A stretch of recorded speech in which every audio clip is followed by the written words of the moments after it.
السلام علیکم۔ متحدہ عرب امارات کے جو بادشاہ ہیں، جو کنگ ہیں، شیخ یمان، انہوں نے پاکستان کا دورہ کیا۔ اس کے پیچھے اصل راز کیا ہے، کوئی بھی اس کو نہیں جانتا۔ اکثر لوگ اس سے غافل ہیں، صرف یہی جانتے ہیں کہ اہل عرب کے ساتھ ہمارا معاہدہ ہے، اسی ضمن میں وہ بندہ ہو سکتا ہے کہ وہ آیا ہو، لیکن نہیں ہے، ایسا نہیں ہے۔ وہ تعلقات بہتر کرنے آئے ہیں جو کافی عرصے سے پاکستان کے ان کے ساتھ خراب ہو چکے ہیں۔ کون سے تعلقات ہیں؟ اکثر لوگ اس بارے میں شاید کہ نہیں جانتے، لیکن میں آج بتا رہا ہوں کہ پاکستان کا جو جھگڑا ہے اسرائیل کے ساتھ، وہی جھگڑا ہے متحدہ عرب امارات کے ساتھ۔ لیکن فرق یہ ہے کہ پاکستان عرب امارات کے ساتھ سفاری تعلقات بھی ہیں اور دوسری بھی تعلقات ہیں جو کہ اسرائیل کے ساتھ ایسا نہیں ہے۔ اسرائیل کافر ہیں، امارات والے مسلمان ہیں، بس اتنا کوئی فرق ہے، کوئی زیادہ فرق اور نہیں ہے۔ ہر جگہ پر جس طرح پاکستان اسرائیل کو کاؤنٹر کرتا ہے، اسرائیل کے ساتھ فیس ٹو فیس آتا ہے، بالکل اسی طرح سے امارات کے ساتھ بھی آتا ہے۔ ایسا کیوں ہے؟ امارات اور اسرائیل کی جو اہداف ہیں وہ تقریباً سیم ہی ہیں۔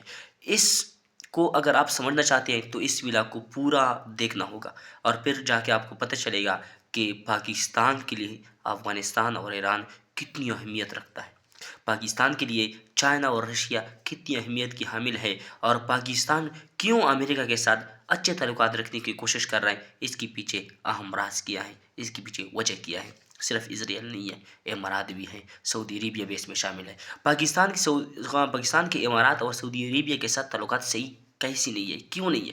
میں آپ کو بتا رہا ہوں۔ یہ بات اس وقت کی ہے، 1990-91 میں ایک تنظیم بنی مصر میں، 1980 میں بنی تھی، اخوان المسلمین۔ یہ پہلے جنگ پہ فوکس کر رہی تھی، یہ جنگ کر رہی تھی، ایک جہادی تنظیم تھی، لیکن کچھ عرصے کے بعد یہ تنظیم چینج ہو گئی ایک سیاسی جماعت میں، اور انہوں نے یہ سوچا کہ ہم سیاسی طور پر اب کوشش کریں گے تاکہ اس کنگڈم کو ختم کر کے جو عرب ممالک ہیں اس میں ایک ایسا نظام لائے جو اسلامی قوانین پر مبنی ہو، اور وہاں پر کوئی کنگڈم نہ ہو، کوئی ڈکٹیٹرشپ نہ ہو۔ اور یہ جو تحریک تھی اتنے پھیلتی چلی گئی کہ سعودی عربیہ اور متحدہ عرب امارات تک پہنچ گئی۔ لیکن اب آگے کیا ہوا؟ سعودی عربیہ، متحدہ عرب امارات، یہاں میں کنگڈم ہے، قطر میں، یا بہت سارے لوگوں میں، ان کے بہت سارے ممالک ایسے ہیں جو عرب سے تعلق رکھتے ہیں، وہاں پر کنگڈم ہی ہے، کوئی اور ان کے نظام نہیں ہے، ڈکٹیٹرشپ ہے کنگڈم میں۔ تو انہوں نے اس چیز کو برا جانا، انہوں نے اس چیز کو برا سمجھا، تو اب کیا کیا؟ یہ جو ہمارے عظیم لوگ ہیں جس طرح سے باتیں کرتے ہیں، اب انہوں نے اس چیز کے خلاف آواز اٹھائی، لیکن پاکستان نے اخوان المسلمین کی کو تسلیم بھی کیا اور اس کے خلاف کوئی بات نہیں کی۔ تو امارات اور یہ جو نظریہ تھا نا، اس کو سپورٹ کیا۔ رشیا نے بھی اس کو ڈکلیئر کیا کہ یہ ایک دہشت گرد تنظیم ہے، لیکن امریکہ نے ڈکلیئر نہیں کیا، کیونکہ رشیا نے ڈکلیئر کیا تھا، اس کو رشیا کو خطرہ تھا اس سے۔ تو کچھ عرصے کے بعد اب امریکہ، ان کے ہفتہ دو ہفتے پہلے کی بات ہے کہ اخوان المسلمین کو امریکہ نے بھی دہشت گرد تنظیم میں ڈال دیا ہے، کیونکہ ان کو پیسے ملے ہیں سعودی عربیہ اور امارات سے۔ پاکستان اس کو سپورٹ کرنا ہے، تو امارات اور سعودیہ والی یہی کہتی ہیں کہ یار یہ تو اب ہمارے لیے خطرہ ہے، اور آپ ایسی چیز کو سپورٹ کر رہے ہیں۔ ایک بات، دوسری بات یہ ہے کہ پاکستان یمن کی حوثی باغیوں کو بھی سپورٹ کر رہا ہے، وہ تسلیم نہیں کرتے سعودی عربیہ اور امارات کو، ان کے خلاف میزائل مار رہی ہے، اسرائیل کے خلاف لڑ رہا ہے۔ تو یہ کہتی ہیں کہ آپ ایسے لوگوں کو سپورٹ کر رہے ہیں جو ہمارے مخالفت میں چل رہی ہے۔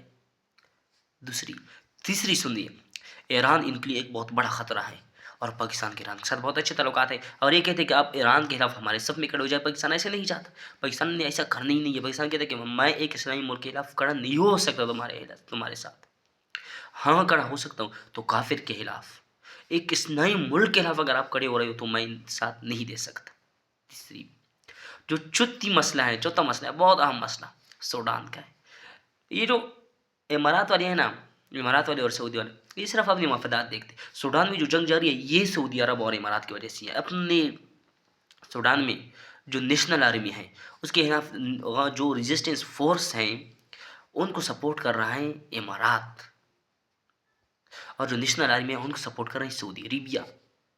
دونوں ہتھیار بھی دے رہے ہیں، ہماری اور مال بھی دے رہی ہے، کیونکہ وہاں سے جو ان کے وسائل ہیں، مادی وسائل، ان کو نکال رہا ہے یہ دونوں۔